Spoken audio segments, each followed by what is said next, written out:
a Fulton County grand jury returned a true bill of indictment, charging 19 individuals with violations of Georgia law.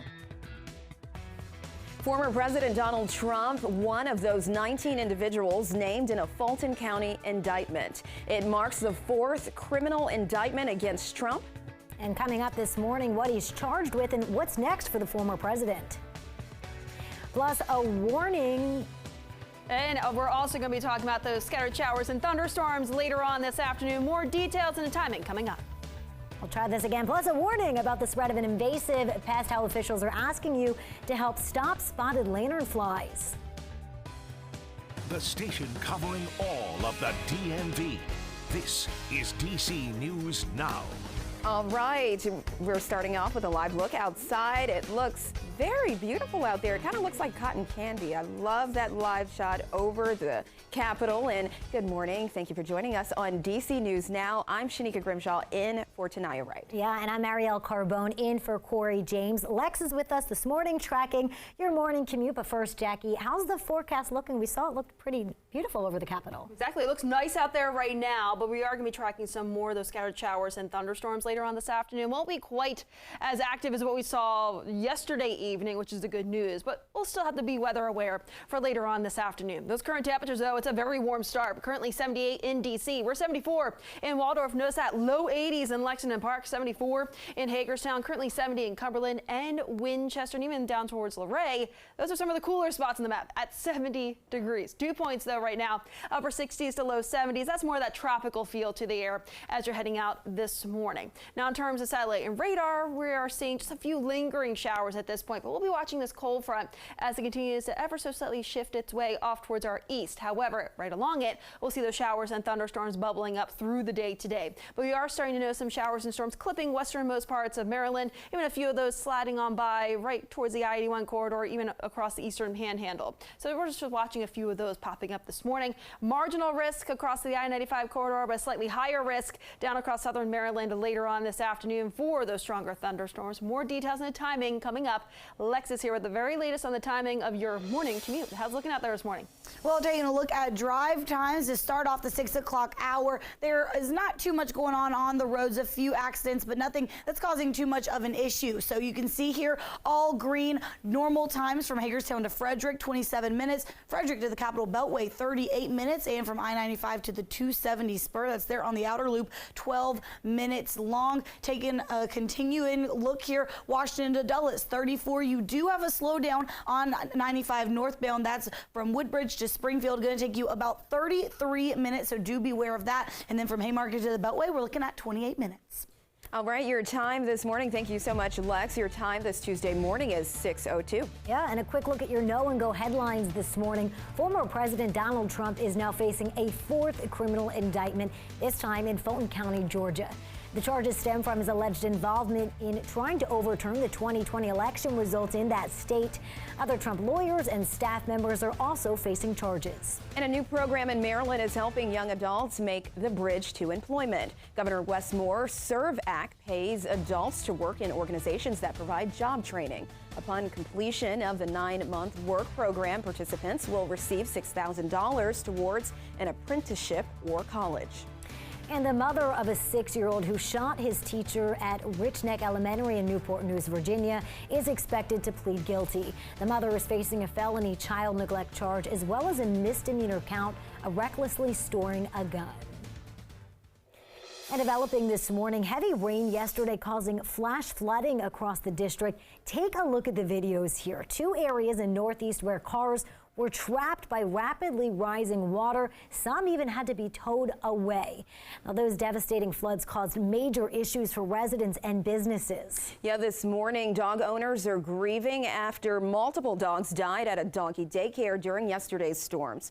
Our Randy Bass is at District Dogs along Rhode Island Avenue this morning. Randy, can you tell us what happened? Yeah, Shanika, a lot of devastation and heartbreak left behind here this morning in just a matter of minutes as those storms rolled through yesterday. Floodwaters rising to about 6 feet tall. I'm about 5'6", so think about water above my head here along Rhode Island Avenue in Northeast. Those floodwaters sending water straight into this doggy daycare. District dogs here along the street. You can look inside, just seeing how high that water really came up.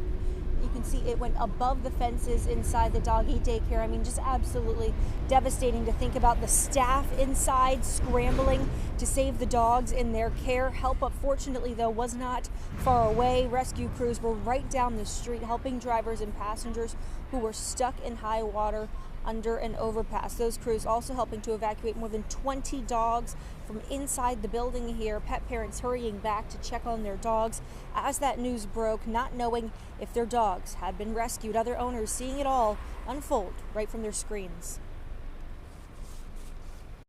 I saw a friend had texted me asking, was she safe? And they had seen it on the news that they were evacuating, and I saw the video and it was her being carried out in a firefighter's arms. It's just terror. She's only 9 months old. I've only had her since she was about 4 months old, so she's still very new in my life, and I love her with my whole heart, and just to think that I would lose her so quickly was really just scaring me.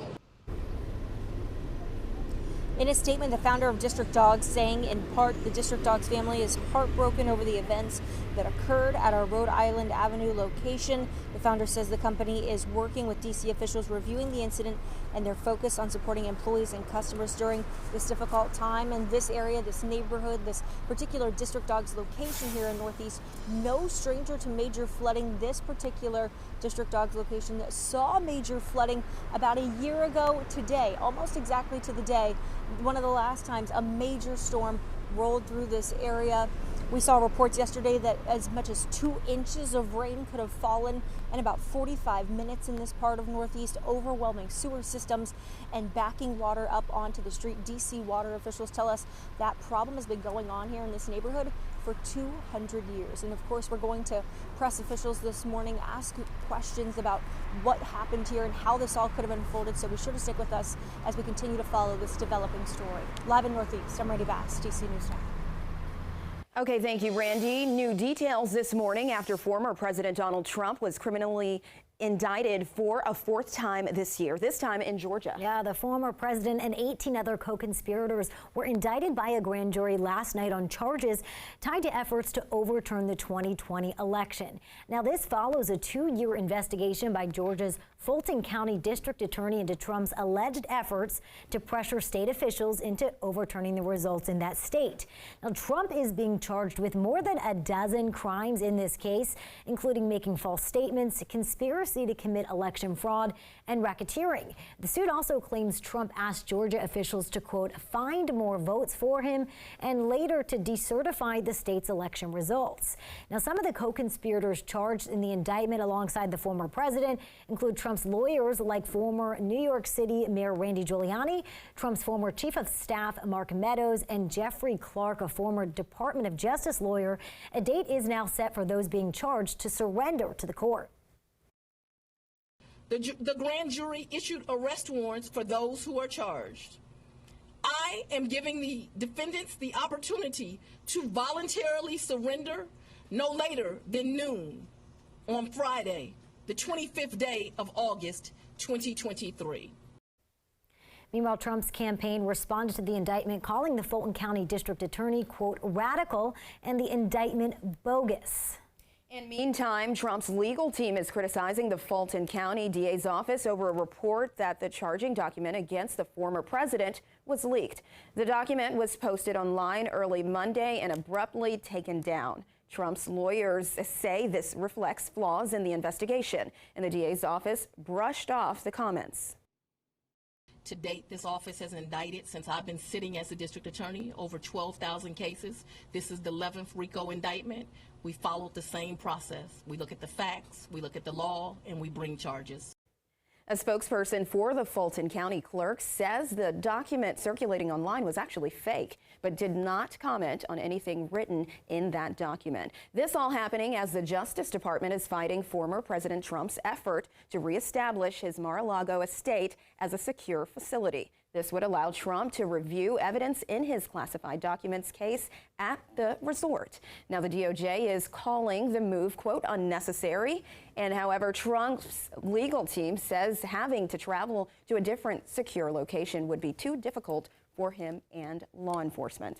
Now, that classified documents case is just one of 3 other cases in which Trump is charged. He's also been indicted here in D.C. for his alleged attempts to overturn the 2020 election.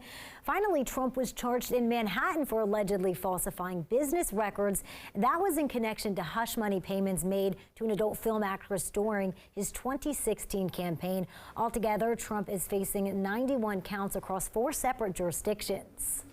In Maryland, Governor Wes Moore announcing the launch of a new application portal. That's through the Department of Service and Civic Innovation, and that act specifically allows young people to be paid for community service and offers training options to a bridge to employment. Now, I know that young people are faced with a number of choices once they graduate from high school, but I'm here to tell you this, that you don't have to know what's next to do something now. We've created an option that allows you to explore various possibilities and discover your power through service. The service option is for those 18 to 21 years old with a high school diploma. They can serve in organizations that provide job training and earn at least $15 an hour. There's also a Maryland Corps option. They are both 9-month programs and result in $6,000 toward tuition costs for future employment, apprenticeships, or college. Applications are due September 1st. And it is back to school time. D.C. Mayor Muriel Bowser is reminding high school seniors in the district to apply for financial aid programs. Now, the city is providing $50 million in tuition support and scholarships to soon-to-be college students in the district. The goal is to help families save thousands of dollars for their child's education. Bowser highlighted the programs at KIPP D.C. Promise Academy. Continue showing up at school, following positive adults, and learning as much as they can every single day. Adults need to make sure that the kids can focus on their job, and their job is to learn and to show up ready to learn. Through DC TAG, students can receive up to $10,000 towards tuition at public colleges each year. Families do have until this Friday to apply. And D.C. teachers say they are witnessing a spike in violence. That's according to survey results from the Washington Teachers Union. Now, according to the union, a majority of teachers and staff say they've witnessed students assault other students. 42% say they've seen an increase in workplace violence. The survey says 20% of teachers have been assaulted by students. And an update this morning, the mother of a 6-year-old who shot his teacher at Rich Neck Elementary in Newport News, Virginia, is expected to plead guilty. The mother is facing a felony child neglect charge as well as a misdemeanor count of recklessly storing a gun. The teacher injured in the shooting, Abby Zwerner, is seeking $40 million in a lawsuit against the school. And your